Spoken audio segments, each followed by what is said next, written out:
Why do you think SOD3 is great? It's also called ubiquitous SOD or extracellular SOD. There are 3 forms of SOD.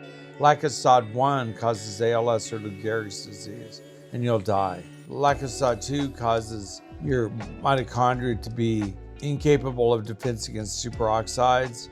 So the superoxides will rattle around in there and cause DNA damage, which causes cancer, and you'll die. Lack of SOD3 is everywhere else: your heart, your brain, your blood vessels, your muscles, your joints, especially your joints, and inside your blood. What does it do inside your blood? It stabilizes mast cells. SOD3. Let me read. I Googled it. AI overview.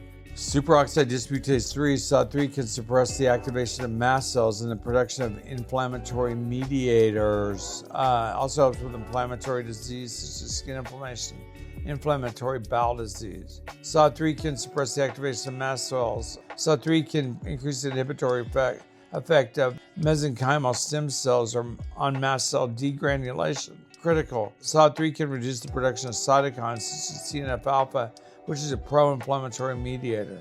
SOD3 can also suppress the activation of CD4 plus T cells, which reduces the production of cytokines. SOD3 is amazing. And so we have a lot of SOD3 in here. We're the first to ever do it like this. And it's an amazing stuff we're using. You need to try it if you haven't. If you have inflammation in your joints, if you have a high HSCRP or anything like that, you ought to try it and see if you can bring down the inflammation.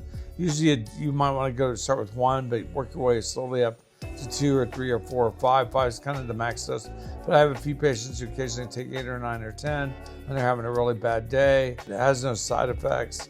So you got to try it if you have inflammation that you cannot pin down. Or even if you have mast cell problems and you know who you are without me saying that. So, because it can stabilize mast cells a lot. VAR stands for validatable, absorbable, reduced, stable.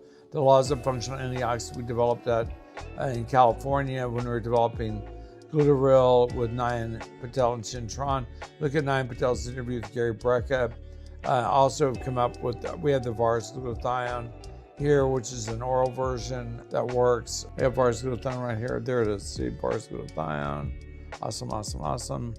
They're sisters, by the way. They work together for a number of reasons. You need them both, kind of. If you're going to take one, if you're going to need SOD 2 or 3, you need to take glutathione with it because it offsets the hydrogen peroxide that SOD leaves when it converts the superoxides into hydrogen peroxide, H2O2. You can drop your pH too much. You want to take glutathione, which then converts the hydrogen peroxide to H2O and O2. So easy. Try it. It's miraculous. Read our reviews on it. We love you guys. Anyone who needs this, thank you much for looking at it. It's Dr. Dan Purser. Thanks.